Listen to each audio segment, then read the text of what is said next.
Hello everyone. So this is Sumit, the faculty of English language, and I welcome you all to my YouTube channel called Square Dice. जैसा कि आप देख ही सकते हैं, पढ़ाने नहीं आए हैं आज हम हर रोज की तरह। आज आपसे हम बात करने आए हैं और आपको मिलाने आए हैं एक शख्स से जिनका नाम है मितांशु, जो कि मौजूदा दौर में यूनियन बैंक पीओ हैं कर्नाटका में। IBPS पीओ की वैकेंसी आई थी 2021 में। उन्होंने उस समय उस एग्जाम को दिया, एग्जाम क्रैक किया और फाइनल सिलेक्शन होते होते, जैसा कि हमेशा होता है IBPS पीओ IPS क्लर्क, 1 अप्रैल को 2022 में इनका फाइनल सिलेक्शन हुआ और फिर उन्होंने ज्वाइन किया यूनियन बैंक कर्नाटका में। अभी इनको वक्त मिला तो फिर आज मिलने आए, और जब मिलने आए तो मैंने सोचा कि आपको हम इनसे मिलाते हैं। तो ठीक है, आइए हम सभी मिलते हैं मितांशु से। आप स्लो क्लैप घर में बैठे बैठे कर सकते हैं। So slow clap for Mitanshu please. Yes Mitanshu please.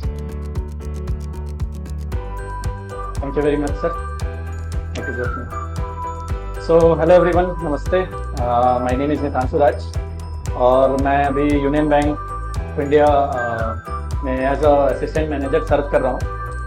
Last year मैंने ज्वाइन करी थी और उस टाइम मैंने IBPS पीओ और IBPS क्लर्क दोनों एग्जाम अपने सेकेंड अटेम्प्ट में क्लियर करी थी। सो ये सब तो हो गया। अभी मैं क्या हूँ, इससे पहले बिफोर एक असिस्टेंट मैनेजर और ये IBPS क्लर्क क्लियर करने से पहले मैं अपनी जर्नी शेयर करना चाहता हूँ कि मैं कैसे अपनी प्रिपरेशन शुरू करी थी और कैसे समित सर जो कि स्क्वायर डाइस के को मैनेज करते हैं, वो उनका क्या कंट्रीब्यूशन था, उन्होंने कैसे मेरी हेल्प करी थी।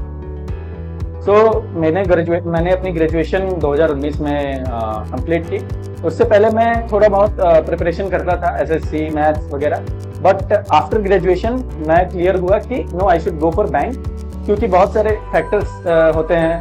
इसका फास्ट रिक्रूटमेंट होता है और अपॉर्चुनिटीज, चूंकि बहुत सारे दो तीन RRB PO, IBPS PO और SBI PO, इसके साथ साथ क्लर्क, तो चांसेस रहता है कि आप एक साल में 6-7 एग्जाम देके क्लियर कर सकते हैं।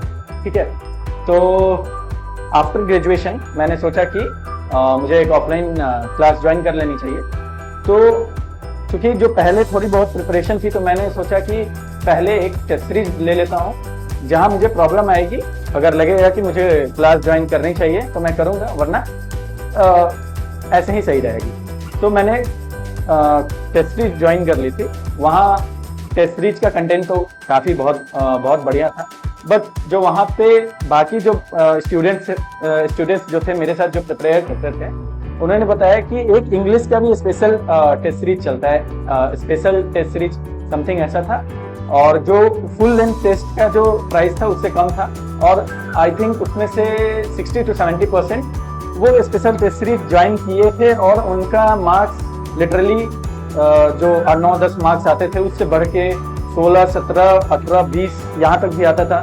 तो इंग्लिश में इतना गैप लेना एक बहुत मैटर करता है, क्योंकि मेरा इंग्लिश अच्छा था बट इतना अच्छा नहीं था कि वो सिलेक्शन दिला सके मुझे। तो मैंने भी सोचा कि I should join this special English test series.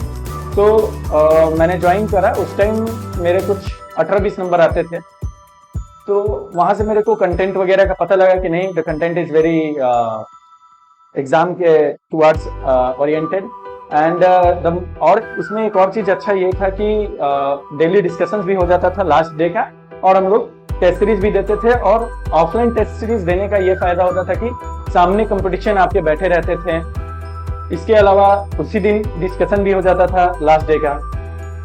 सबसे ज़्यादा प्लस पॉइंट, सबसे ज़्यादा अगर मेन जो एक बोलते हैं कि आपको एक सबसे ज़्यादा बेनिफिट जो चीज़ देता है, वो था कि सर जो थे वो आफ्टर कुछ 15-20 मिनट ऐसे क्लासेस के बाहर बैठे रहते थे एक जगह। एक उनका प्लेस हुआ करता था, वहाँ जो इंडिविजुअली जो भी डाउट होते थे वो हम लोग जाके पूछा करते थे। तो वहाँ जाके मुझे पता लगा कि अप्रोचेस को कैसे आप लोग का जो भी, जब आप टेस्ट सीरीज जो भी अटेम्प्ट करते हैं, जो भी आप अप्रोच करते हैं, उस समय आपका अप्रोच कैसा होना चाहिए, क्वेश्चन को आपको कैसे टैकल करना है।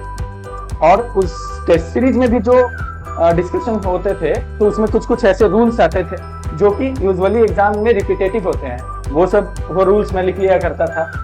और कुछ टाइम बाद ये भी पता लगा कि सर वही चीज़ पढ़ाते हैं which is relevant to the exam. So ऐसे मेरा लगातार चलते गया और मार्क्स में मैंने अपना जो भी है वो ग्रोथ देखा। लेकिन मेरा फ़ायदा और तब हुआ जब मेंस का सर एक बार बैच शुरू किए, E2 करके एक बैच आता था, तो सर वो एक मेंस का चालू किए थे। सो आप प्री में कितना भी मेहनत कर लो, अगर आप मेंस में एक तरीके से प्रॉपर आपका अप्रोच नहीं रहेगा, आप मेंस में आपका एम्पल प्रैक्टिस नहीं रहेगा, तो सिलेक्शन थोड़ा मुश्किल हो जाता है। और अगर आपका अच्छा अप्रोच रहे, आपका अच्छा प्रैक्टिस रहे, मार्क्स आप अच्छा लाते हैं, तो इंग्लिश एक आपको अच्छा लीड भी देता है, जो कि मुझे मिला भी था। मैंने IBPS PO में अच्छा मार्क्स लाया था, इंग्लिश में 40 में 33.75 मेरे मार्क्स आए थे। सो वहां से हम लोग E2 का बैच ज्वाइन किए थे, और E2 के भी बैच में बहुत सारे लड़के आते थे जो कि अभी प्री का शुरू किए थे, जो कि एक बहुत अच्छा चीज था। और मेरा भी यही अप्रोच हुआ करता था कि प्री के साथ मेंस का भी हम तैयारी अपना करते रहे। तो ये सब करते करते आफ्टर दैट जो भी था कोविड वगैरह है, बट तब तक I was having a very good grip over English. और उसके बाद फिर कभी कोई और कोचिंग ज्वाइन करने का जरूरत नहीं पड़ा, क्योंकि ऑलरेडी बेस जो भी था, जो भी कुछ अप्रोच आपको चाहिए था, वो कुछ मैं सीख चुका था, अच्छा खासा ग्रैप्स हो गया था।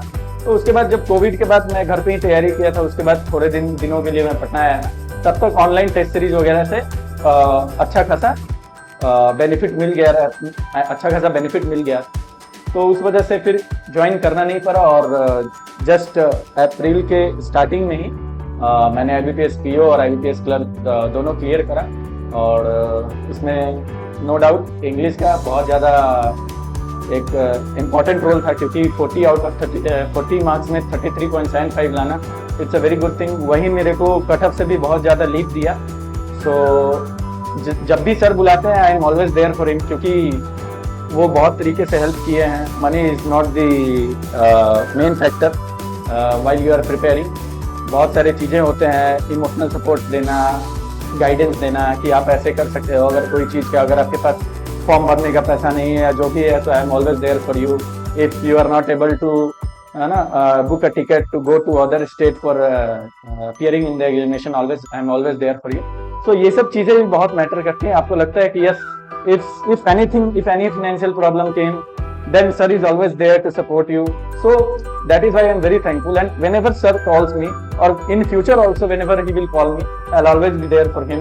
So once again I would like to thank Samit sir, and wish you all the best. आप अच्छे से तैयारी कीजिए, अच्छे से फॉलो कीजिए। Thank you very much.